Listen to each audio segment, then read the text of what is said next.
2 days after the Taliban took control of the Afghan capital, Kabul, female presenters have returned to at least some TV channels, after briefly going off air as the militants took over the country.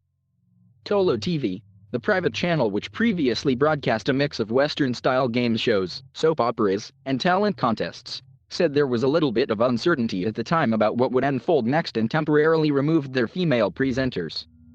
Tolo News Siyar Sirat said on Tuesday things looked like they were returning to normal, with normal resources at the office. We have women on screen and we are reporting from around the city. One of the big questions now is what will happen to Afghan women. They are still visible on TV screens so far, and the Taliban have given assurances that their rights will be respected. Not many women could be seen at Kabul airport on Monday, where crowds thronged the tarmac of the runway in a desperate bid to get out of the country. On Monday, Nobel Peace Prize winner Malala Yousafzai, who was shot aged 15 by the Taliban for campaigning for girls' education in Pakistan, expressed concern about the situation for and the safety of women and girls in the country. A lot of them remember what was happening in 1996 to 2001 time, and they are deeply worried about their safety, their rights, their protection. They are worried about their access to school. And we have already seen news reports that many girls have been sent back from university. A lot of them have been asked to get married at age 15, 12. Taliban spokesman Suhail Shaheen says the group will respect the rights of women and minorities as per Afghan norms and Islamic values. On Tuesday, the group declared an amnesty across Afghanistan and said it wanted women to join its government. Indeed, some women have chosen to stay. Payvan Said Ali currently works as an education consultant in Kabul, where she has lived and worked for 10 years. She was senior advisor to the Swedish Committee for Afghanistan, and also led the UK government's largest education fund in Afghanistan, the GEC. I don't think it's useful to wonder or have expectations of what the Taliban will do when it comes to women's rights and education.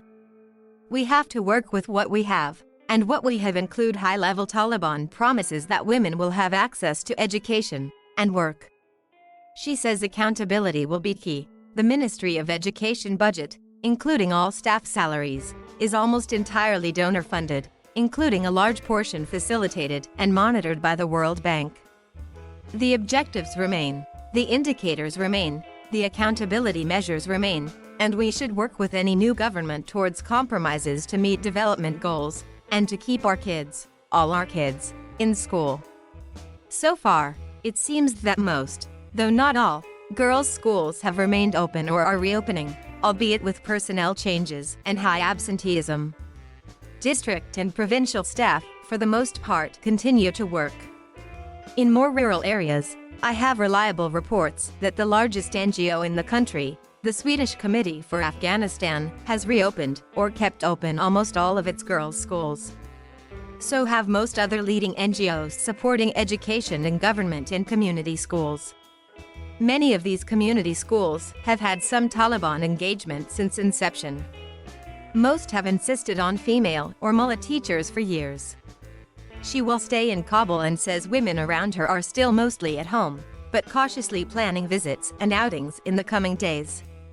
Activist Pashtana Durrani says that people must be wary.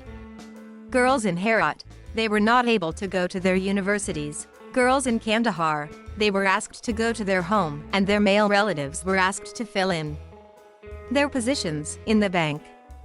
So, they are looking for legitimacy from all these different countries to be accepted as the legitimate government of Afghanistan.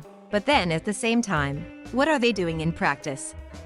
Either A, they don't have control on their foot soldiers, or B, they really want the legitimacy but they're not willing to do the work. Those are two different things. Mr. Rani also points out that when the Taliban talk about women's rights, they talk about them in vague terms. Do they mean mobility rights, socializing rights, political rights, their representative rights and/or voting rights? It is not clear whether they mean all or only some of those rights, she says. Afghanistan's women and girls must now wait to see how life pans out under Taliban rule, as fears and uncertainties remain while there is no government in charge.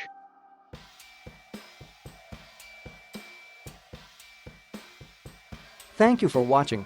Please subscribe.